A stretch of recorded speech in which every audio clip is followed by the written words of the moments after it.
there's no reason for this. There's no reason for this. Senator Paul's amendment would place a greater burden on victims of lynching than is currently required under federal hate crimes laws. There is no reason for this. There is no reason other than cruel and deliberate obstruction on a day of mourning. On this very day, at this very hour, there is a memorial service to honor the life of George Floyd, who was murdered on a sidewalk by a police officer with a knee on his neck. For 8 minutes and 46 seconds, George Floyd pleaded for his life, called for his late mother, and said he could not breathe.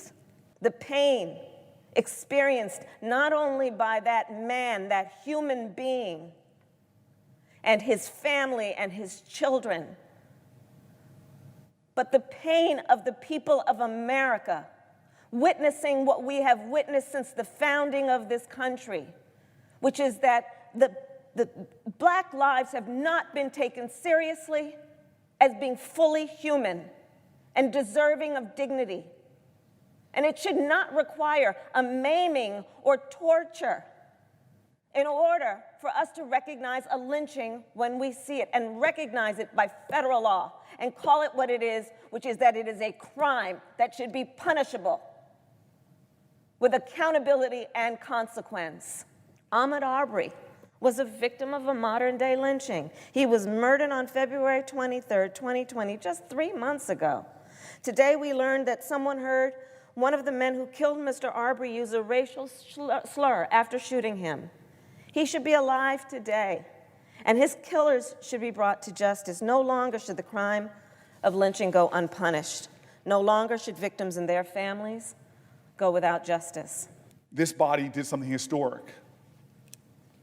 And I don't mean to be emotional, I'm raw this week.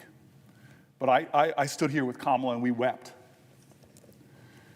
And we talked about the hundreds of years, over a century, of effort to pass legislation, brought up and defeated time and time again in this body by avowed segregationists. And my colleague over there, Rand Paul, was one of the first hands I shook on this Senate floor. He is my friend.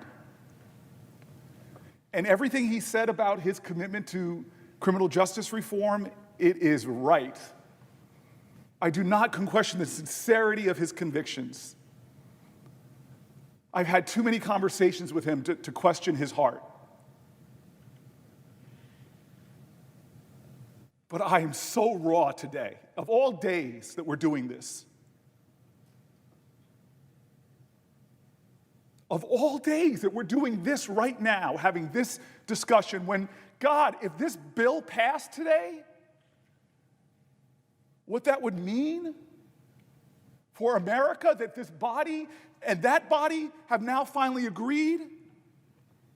Because I know when Congressman White, the last Black person to serve in Congress before the fall, the god-awful fall of the backlash after Reconstruction fell, he gave this famous speech where he talked about the phoenix will rise, that one day Black people will serve in this body.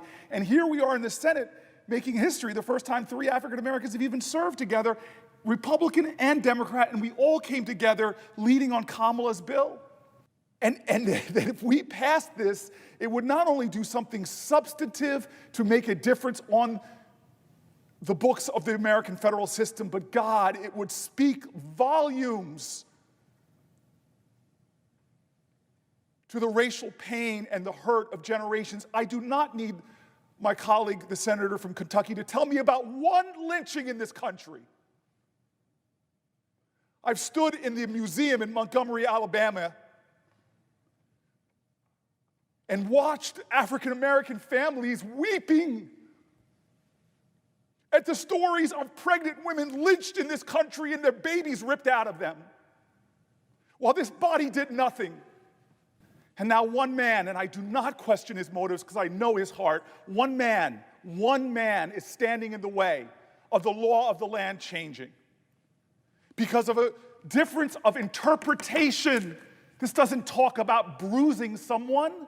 It's a difference of interpretation. Does America need a win today on racial justice?